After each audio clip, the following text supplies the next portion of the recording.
So you're going to experience this volcano because we have things in our lives, ladies and gentlemen, and because we don't handle them, because we don't deal with those things, they begin to get kind of hot. You know, you've heard the expression, boy, I'm in hot water. Have you ever heard that before? And that means that there's something that you're in, that some dilemma that you've got to handle, something that you've got to deal with. So let's begin to look at this guy called Joe versus the volcano, and let's see what's in it for us. I took the liberty of changing some things to enable them to be symbolic for us. And Tom Hanks plays his role, and for those of you that have not seen the movie, so if you want to begin to grow, you've got to put something out here that you can't reach easily, that has got to make you stretch, got to make you jump for it, got to make you get back a little bit and dig in so that you can take a leap for it. And maybe you jump up there and you miss it and you skin your knees and you come back again and you bust your lip next time. But you keep on, and through that process, you learn how to leap higher. You start challenging yourself to dig deeper, and then you discover some things about you that you don't know right now. Take the leap. See, it's out here in the universe. If you don't take the plunge, I guarantee you, somebody else will. Take the plunge. Go into action. And ladies and gentlemen, you will be surprised at how things will come together. You'll be surprised. Now, you're going to have some difficult challenges. I can tell you that now. Be aware of that.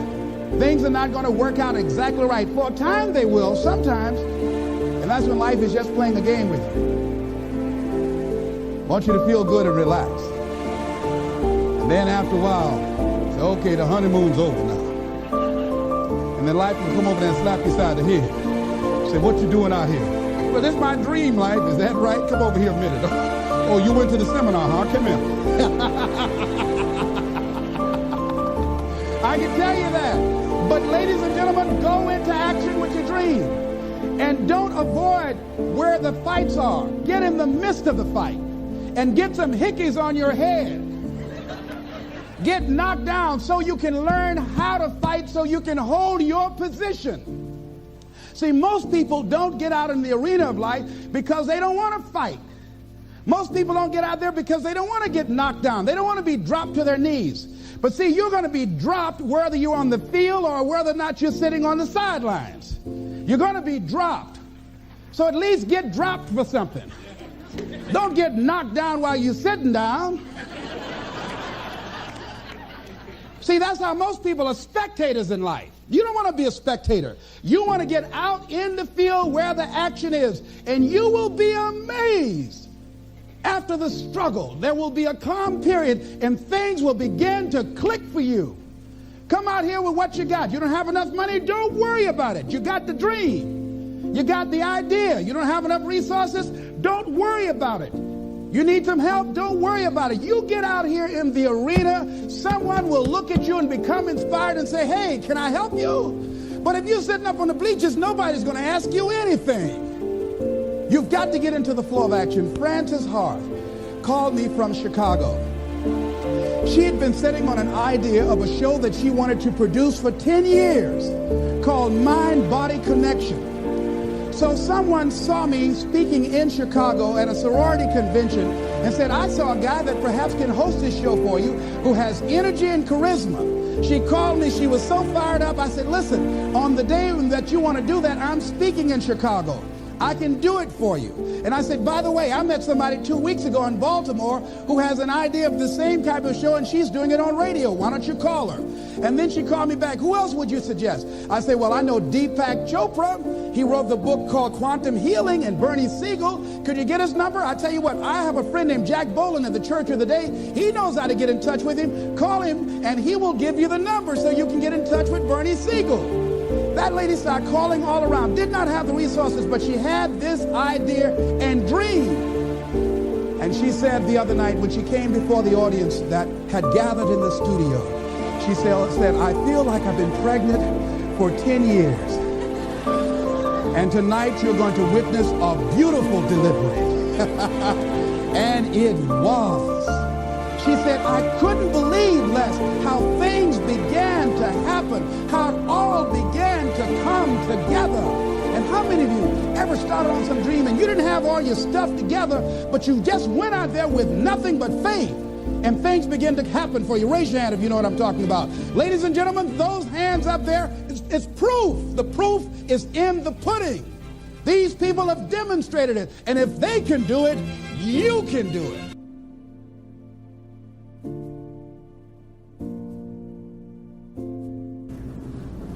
Two men wake up one morning, there's a rainstorm on. One of them looks out his window, sees the rainstorm, and he says, "Wow, what a storm. With weather like this, they can't expect you to go out and make sales." He stays home.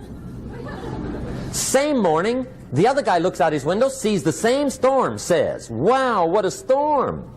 But he says, "You know what, with weather like this, what a great day to go out and make sales. Most everybody will probably be home, especially the salesman."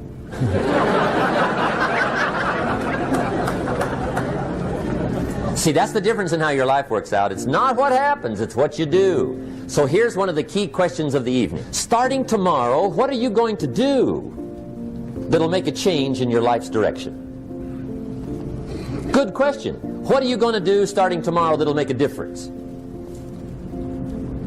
Now see, if you don't do something starting tomorrow that'll make a difference, guess what?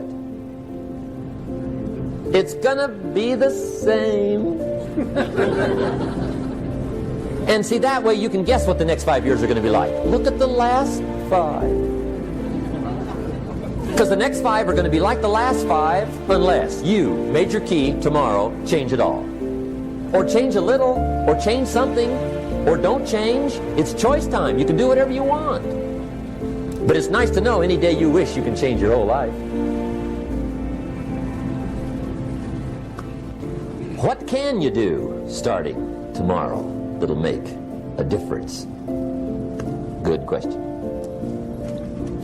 What can you do with economic chaos, massive disappointment? What can you do with a broken heart? What can you do when it won't work? Good question.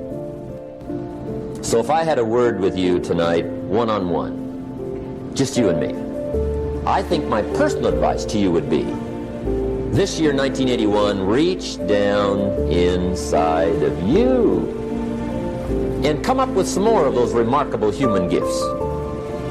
They're there, waiting to be utilized.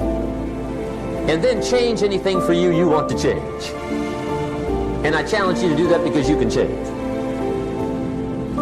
If you don't like how it is for you, change it. If it doesn't suit you, change it. If it doesn't please you, change it. If it isn't enough, change it.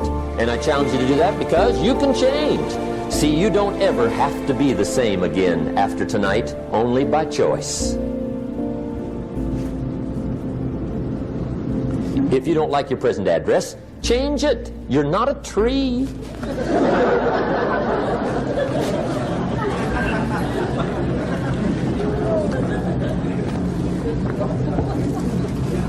Now, let me give you 3 steps to personal development. Let's get down to the nitty-gritty. What does it take to really make the changes starting tomorrow? It takes more than philosophical pronouncement. I know that. It also takes more than enthusiasm. I know we're hearing a lot about enthusiasm these days, but see, that just won't do the job. We're still hearing the old cliches of the 30s, right? To be enthusiastic, you must act enthusiastic. But see, that's not going to help. I promised her all our childhood I was going to make our dreams come true, and we were going to win, and we were going to live special, and I was going to be somebody, and she believed it. Finally marries me, finds herself with a house foreclosed on, car repoed, power off, and now every morning we would get up because there was no running water. We couldn't cook, we couldn't shower or bathe. In the new apartment I moved her into, we would get up, gather our things, and go down to the pool, and there was a 1 outdoor shower there. And I'd hold a towel up as my new bride took her shower every single morning and brushed her teeth outside. And then she'd do it for me. And then we would walk back up the stairs, completely emasculated, completely shamed. And I'd send my wife out to her job as I tried to go win as an entrepreneur. So when I tell you I understand the journey and I admire and respect you, I may admire and respect you even at a level most people don't. I know what it's like to fail. And then once I started to turn it around, I wanted to win so bad, I was going to fake it till I made it. And I had a team of agents that was working with me in my practice, and everyone's ripping on me for my bad car. And I read an article in the Penny Saver. You guys remember the Penny Saver? Is Does it still exist? I don't even know. And the penny saver, and it said, Kit Car Mercedes. Kit Car Mercedes. And as I read a little further, it said, want to turn your Chrysler LeBaron into a Mercedes-Benz? I got one, $5,500. And I drove down, I met this lady, and she had a car that was a Chrysler LeBaron where they stripped the frame off the car. And they Velcroed. Listen to me. They Velcroed to the car the body of the Mercedes.